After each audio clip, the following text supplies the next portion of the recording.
Boom!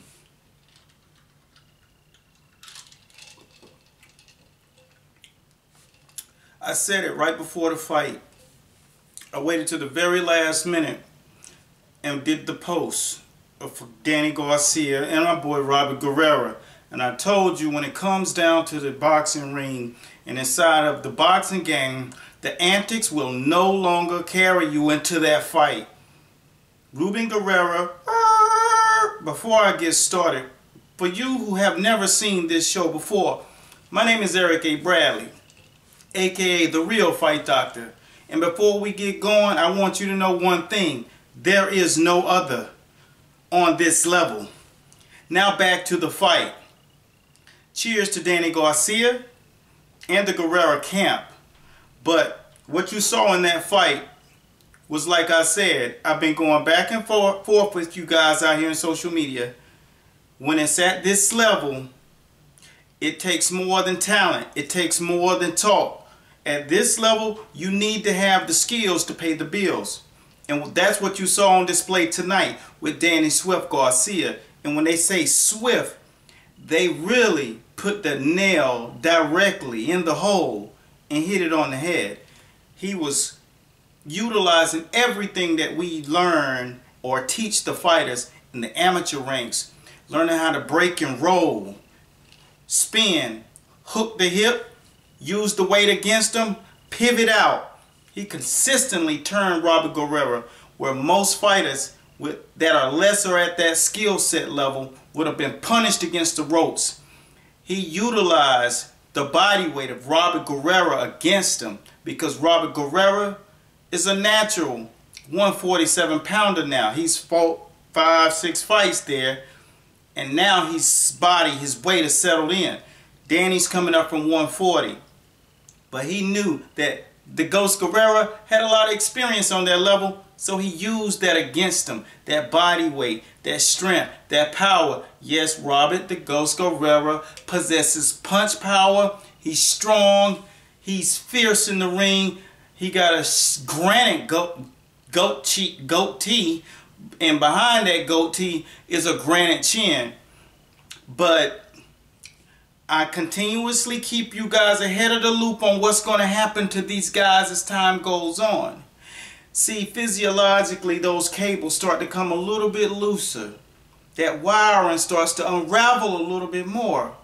And then those licks start to show up and be more prominent in his demise, putting him down into the category of what we call gatekeeper.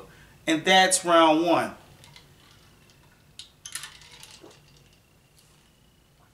Where this fight took a turn is that Danny Garcia came in as the boxer, utilizing a lot of the skills that Floyd Mayweather did when he fought Robert the Ghost Guerrero.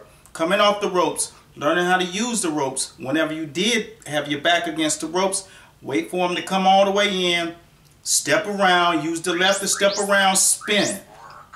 This was serious skill. It takes a serious fighter to decide that he's going to do that. Because when you're learning these skills, what happens is you freeze up. So you continuously piss the coach off.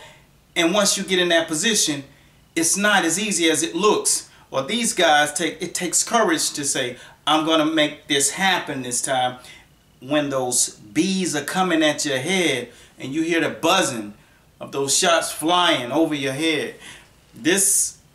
What he did tonight, the offensive cachet, the hook right hand, the short straight right hand down the pipe that he started throwing later in the fight, which was all there majority of the night. He didn't use it all consistently, but when he did, you saw it. And then he started putting the hook behind it. So Danny Garcia, he was doing some stuff in that ring. He was looking like Floyd, and then he started looking a little bit like Thurman, and then he started to look like Danny Garcia. Danny Garcia's legs is there. Let me break down why he's in a better position at 147, because he was straining his body down, first and foremost. Second, he was losing his legs, so he was always fighting like a mummy, walking forward and throwing his shots. And the reason how he had to do that is because he was totally depleted in the lower body. Now he gets to 147, he's able to use his legs. So he's bouncing and using his legs around the ring, bobbing, weaving, slipping, rolling, breaking.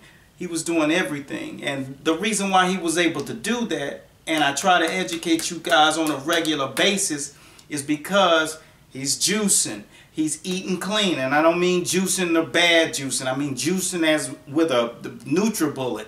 He's juicing. He's taking in those nutrients. Now he's feeling strong. He's feeling good. What that does for you, it doesn't make you win in the ring. It psychologically gives you confirmation that you prepared yourself. You enhance your body, and you have the wherewithal to maximize your nutrient value going into the fight, so you feel better mentally.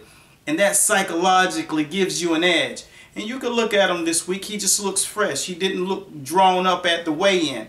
And when he got in the ring, he looked really, really stout. So, you know, if you look at this, this is what it's all about. That stuff that Ruben Guerrero was doing, there's no room for that. And I don't want to keep giving it energy, because I don't want any other coaches to get the mindset that, oh, you know, maybe I'll fly off like that and get some. That had nothing to do with the fight. It was just tacky. There's a way to, you know, get the fight bubbling. How about trying to have your fighter fight with better skills and not just walking forward and taking punches to the brain? Robert Guerrero cannot continuously do this, because if it wasn't for the simple fact that Danny just didn't dig in and stop moving and just went fisticuff like they did in the 12th round, which was one of the most exciting rounds this year. It was a good fight. The key was, if he continues to take those shots, he will not even be a gatekeeper. I don't believe in getting beat up for a check like that. There's boxing. That's why it's called boxing. If you want to do that, you go over to MMA, you know, embrace that, get paid for that. But in boxing, you'll soon stop getting contracts soon, because people just know what the outcome's going to be. But I got to give it up and tilt the hat to Danny Garcia for boxing beautifully. Floyd Mayweather was in the crowd, and, you know, I don't want to bring up some things that may not happen, but Floyd Mayweather is there, and whenever he's at a fight, he's looking at a fight like that, he's scouting. If Danny Garcia looks good enough, that might be something to make him want to come back out for that 50th fight. I don't know if Danny Garcia looked good enough for him to do that, but when it's all said and done, we got Keith Thurman, and we also have Sean Porter to look for March 12th. That's going to be in Connecticut. And the Mohegan Sun, you can believe Master Boxing will be in the building. So that fight is already done. It's official. I sent the post out. I did the demonstrations. So y'all look at those keys to victory out there on Master Boxing channel. Make sure you subscribe, like the page, stop playing. You can find us on Tumblr. You can find us on SoundCloud. The podcast is in effect. This is Eric Bradley, and I thank you guys for watching, because this right here you watching, this is Master Boxing, where you get your masters in boxing. So long. Boom!